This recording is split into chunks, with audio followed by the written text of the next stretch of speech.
Before I get started though, I'd just like to share, some of you know me quite well, maybe too well, and you still came back. And then others are meeting us for the first time. And I wanted to share just a little bit about my own background in our institute before making some prepared comments. First, I was in the United States Marine Corps for 9 years as an infantry officer. And then I've worked for this NGO for the last 13 years. So I have schizophrenia of hard power and soft power in my head. And that also happens to be the world that we live in, that you have to balance both hard and soft power in smart ways and apply them in the appropriate manner at the appropriate time.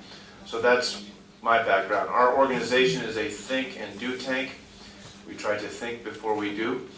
And we publish a journal called the Review of Faith and International Affairs. We've had books published on religion and security. And we primarily work in East Asia, in China, in Vietnam, and Laos.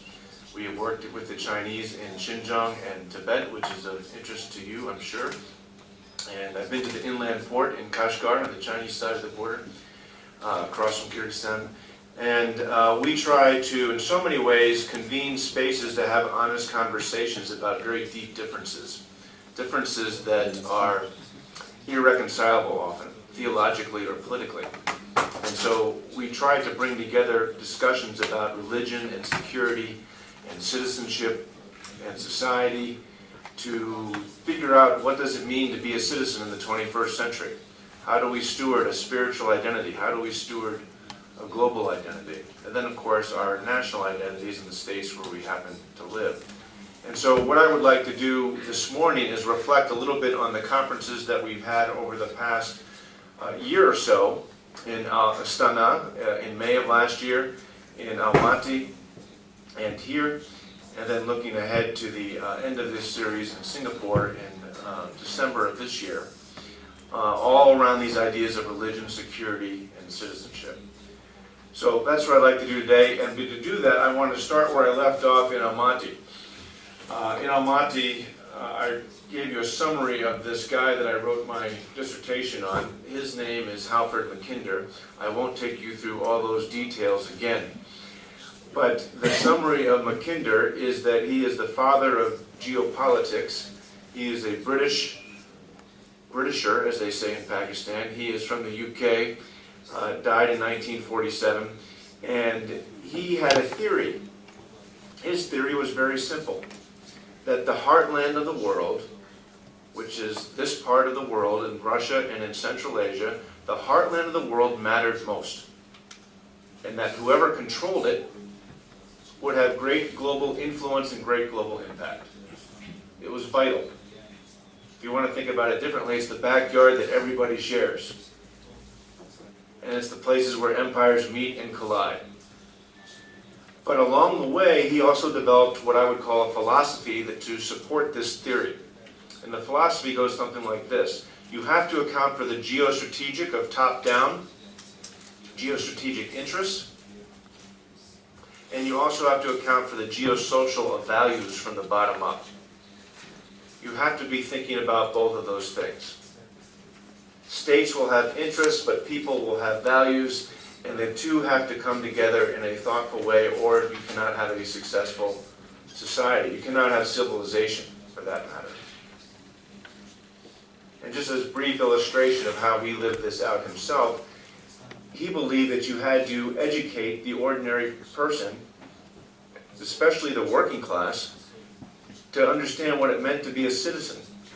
And so he started a school called Reading, it's now called Reading University, as an extension program of Oxford University. And was the vice chancellor there, or the chancellor there, for 10 years. But at the same time, from the top down, he once called London the capital of the world at the time, in 1902 when he made this reference.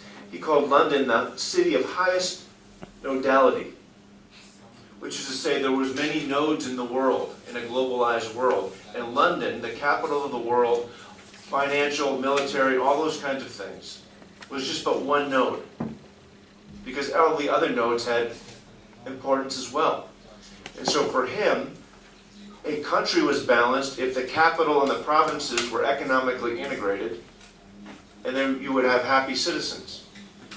And if countries were integrated from the top down and from the bottom up, then states would be integrated and happy as well, with integrated economies that provided for the education of the working class and provided for interest, because things would be balanced. That's in general what his theory was. To put it one more way before moving on to what we've been talking about, he said there are geostrategic interests that we must contain, but there are also geosocial values that we must sustain. And so I've called my talk today From Containment to Sustainment, because Mackinder's theory of the heartland was the basis for George Kennan's theory of containment. But containment is when you're defined against something. And there are real threats out there, and we must contain them. But sustainment is living those values such that you can contain and mitigate the threats and have a strong, stable, civil society and prosperous state. That's what Mackinder was trying to say. He said in 1919, just to give you one quote, he was writing to the Versailles Treaty because he did not want another world war to come. But he said this: "It is for neighborliness that the world today calls aloud. Let us recover possession of ourselves, lest we become the mere slaves of the world's geography. Neighborliness, or fraternal duty to those who are fellow dwellers, is the only sure foundation of a happy citizenship." Neighborliness within the country, capital and provinces, neighborliness among states for a stable order. And that's when there could be happy citizens and economic process. In today's world, we call this hard power and soft power, geostrategic interests and values, and their combined application at the appropriate time, smart power, a term that Secretary Clinton liked to use quite a bit. Now, you can agree or disagree with the theory itself, but it's still relevant. If you agree or disagree with Mr. Putin and the Eurasian Union, or if you agree or disagree with events happening in the Ukraine, all of that relates to the heartland. This theory, to my mind, is still quite relevant and shapes consciously and unconsciously how we think about the world, and how Americans, in particular, think about their strategic culture and how they engage the world geopolitically. So it's still there and still relevant, and it still influences how we do things. Now, it's also true, as Madam Ambassador said, that these currents that are taking place in other places around the world. Egypt, Venezuela, Syria, Ukraine, Thailand. There are common themes that are taking place around the world. The bottom up of people, of citizens, are having an awakening, and they want their voices heard. Now, what we do with that is the arena of good governance and good thinking, which is what we're trying to do here. And it's a very, very serious thing. So what I would like to do at this point is present a vision of what the future might be, and then talk through it from what we've learned so far from our conferences over the last year. And the vision in this sense is, what do we want at the end of the 21st century? We don't have, to my opinion, too many global leaders these days. Maybe the Pope. But what does success look like at the end of the century? And how does it address strategic values and strategic interests and social values? So I want to lay out the bare minimum of a sketch of a framework, and then talk about what that means for this region based on what we've learned. One is this. When Mackinder died in 1947, Alfred Mackinder, the geographer that we've been talking about, it was his vision in 1943 that Europe and Russia included Zakavkazia, the South Caucasus, and Central Asia, would be integrated together. And that the Russian space, as it were, would balance, but not be against, China and India. India, of course, included Pakistan, because Pakistan was not yet a state. Which is to say that there would be a security framework of common interest where Russia was a part of NATO, Mackinder predicted NATO. So what if an evolution took place this century that moved us from the North Atlantic Treaty Organization to the North Atlantic and North Asian Treaty Organization, where the former Soviet space was all a part of NATO, balancing but not against Kitai, against China? And what if there were security frameworks in East Asia that addressed the primary relationship, which was China and Japan, and in South Asia, which is India and Pakistan, and then in Middle East, North Africa, which is really Iran and Saudi? Now, that takes a vision. Somebody has to have the vision to build those security structures.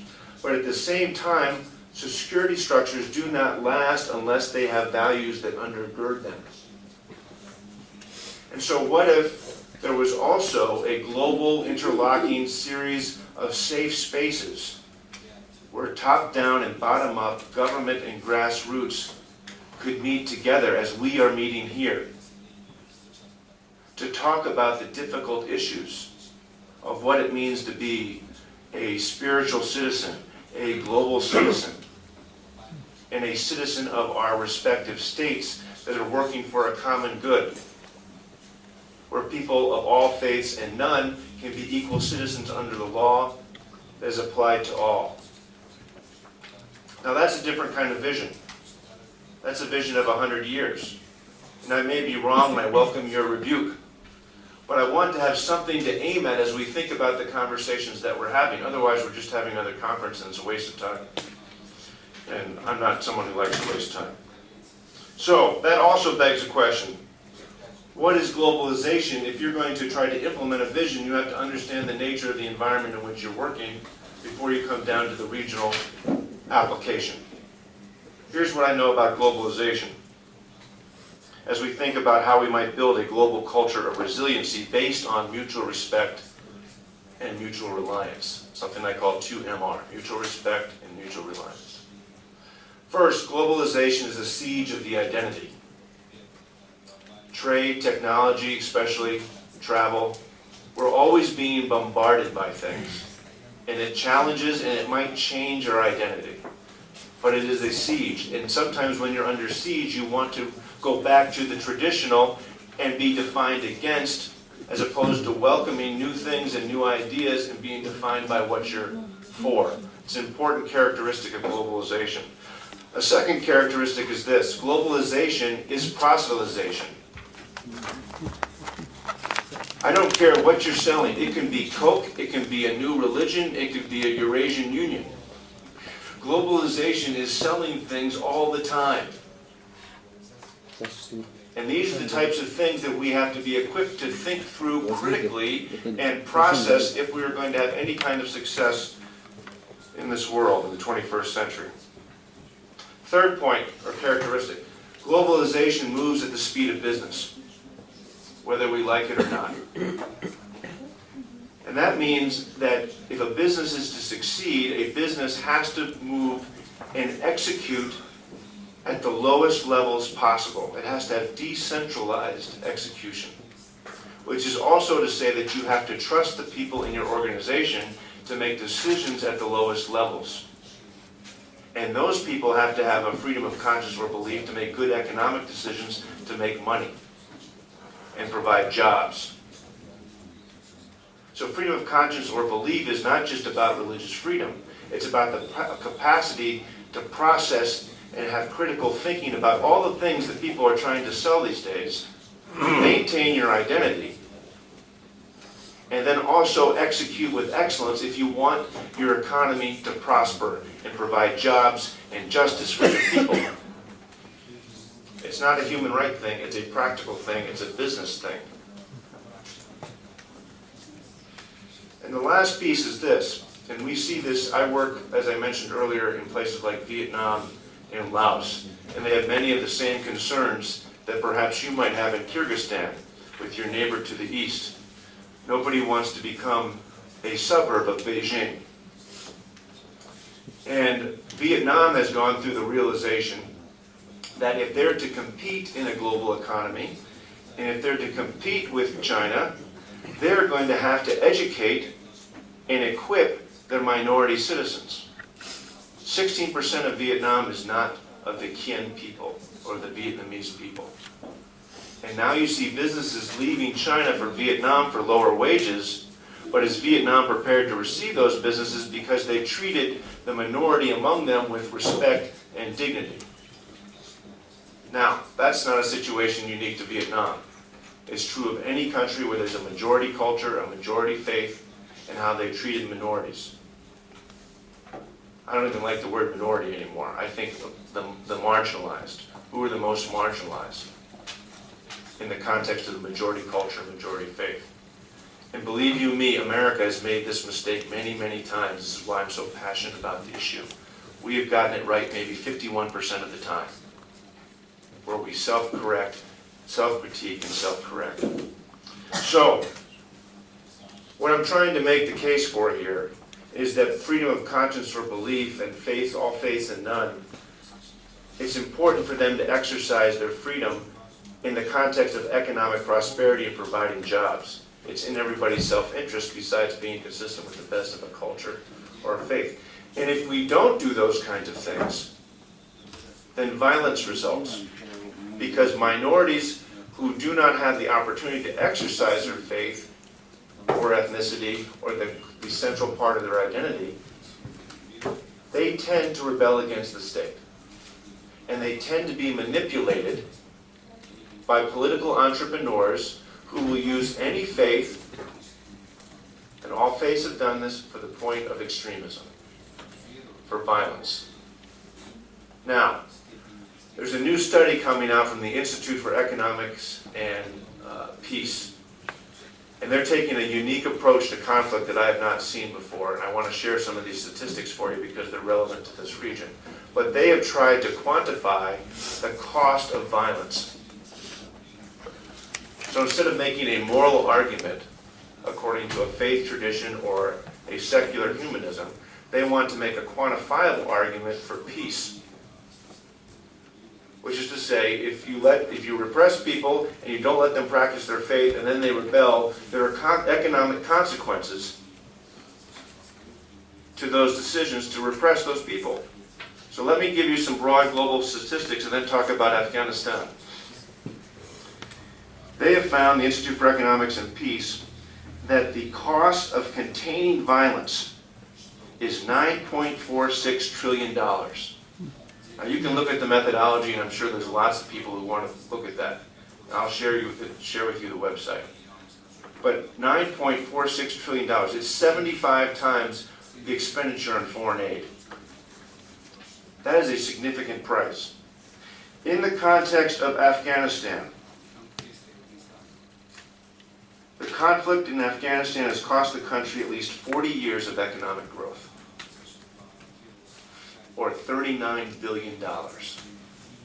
The per capita of Afghanistan in 2010 is the same as it was in 1970. It should be $2,400 per person. It is $1,200 per person, because of the ongoing violence that is rooted in ethnic and religious differences, of people not being able to live with their deepest differences. And this does not account for anything like spillover effects into other countries, loss of tourism, or loss of self-esteem, loss of capacity to be innovative over time because there's no education. This is just trying to quantify how you contain violence. They've also figured out the cost of fear. $24 million last year in Afghanistan. And by fear they mean, do you feel safe enough to go on your street at night? There are huge costs to this.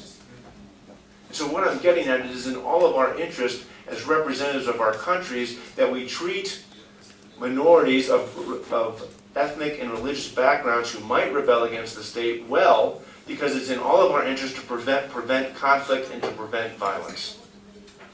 That is all I want you to hear from those statistics, because they all affect you. And Afghanistan is a worst case scenario, of course, but it's a healthy reminder of what could happen in Central Asia or other places around the world. So, the question comes down to this. How do you prevent violence or make cultures and countries more resilient to violence? so that you spend less money containing the violence. What does that look like? In other words, instead of being defined against, what are we defined for? And this begs two more questions. And here I'm going to submit my personal opinion, so forgive me in advance. The first question is this: is there a clash of civilizations? And my answer to that is no. There's only a clash between those who are for civilization and those who are against civilization. Those who are against civilization are extremists who will manipulate any faith, any ideology, to kill innocent people in the name of their beliefs or ideology. The clash of civilizations becomes a possibility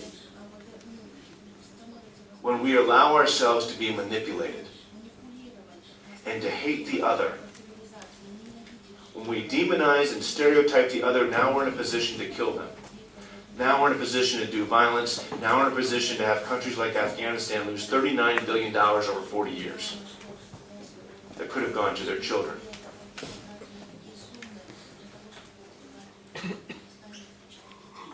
Now the second question is this: what defines a civilization?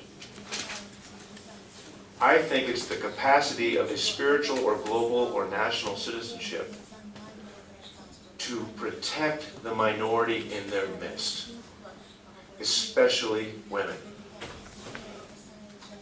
If the majority culture has the geosocial values from the bottom up and the geostrategic interests in governance from the top down,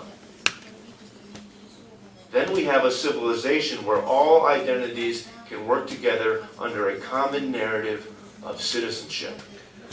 And that is where civilization is won. If we allow the differences to be manipulated, then the clash of civilizations comes. So, let me conclude. What we've been trying to do with these conferences over the last year is have an honest discussion about religion and security and citizenship, to be very aware of the threats that are real and what we need to contain and be against because it's in our geostrategic interest. But at the same time, we want to have very intentional conversations about how we sustain these geosocial values from the bottom up by what we are defined for.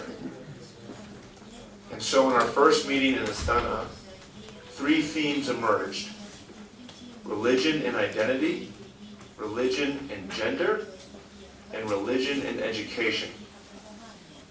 Those 3 themes were further confirmed at our regional conference in Almaty in December.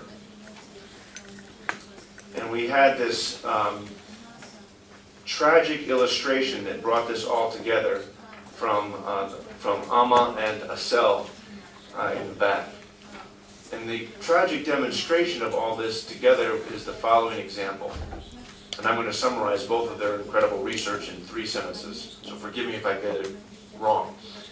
But in Central Asia, the threat of domestic violence is so strong at times that women join violent extremist groups to be safe with the men there in order to do violence against society. This is something that is completely under-researched, but it brings together these 3 themes of identity and gender and education about how did somebody get to that position as a society and as an individual that they would flee violence to join a violent organization to do violence against society. And if the situation is not addressed comprehensively, it's only going to get worse, to the point where we will begin to see significant loss of investment, foreign direct investment, and more violence, and everything that I've illustrated with the Institute for Economics and Peace. So these are the things that we want to continue to talk about. These are the themes for this morning and this afternoon, to get very specific ideas about religion and identity, religion and gender, religion and education, and then move those forward into practical policy recommendations for our respective governments and in other regions. I'm going to go to Nepal, where we're doing a religion, security, and citizenship conference in 2 days. And we're going to have all of our friends from South Asia will be there. And then we're going to have a conference at the end of the year in Singapore and talk about the same thing. And then I come back to our big vision. If we can have a safe space in all of these regions around China and with China, this part of Asia can have an intentional network of interlocking safe spaces where top-down and bottom-up come together to talk about interests and values and not be defined by what they're against, but be defined and sustained by what they are for. Not Western universal values, but values that we all share because it's all in our self-interest. So that is what we are wrestling with today and tomorrow here in Bishkek. We are so grateful for Foreign Minister Manaliev, former Foreign Minister, Ambassador Manaliev, that he would welcome us and give his comprehensive comments and to host us these 2 days. We are not going to cover all the ground in these 2 days. We encourage the conversation to continue afterwards. And the more conversation there is, the more opportunity and the more funding I believe there will be to continue these conversations. Because what is happening in Central Asia is what has happened in Afghanistan. It's happening in Egypt, it's happening in Venezuela, and there are parts even in Europe and America where we're seeing the same things. We have to find a way where people of all faiths and none, of all different statuses, minority or otherwise, can have a common stake in what it means to be a citizen of the world, of their country, and how their spiritual citizenship contributes to both of those things in a way that builds stability and prosperity. Thank you for your time.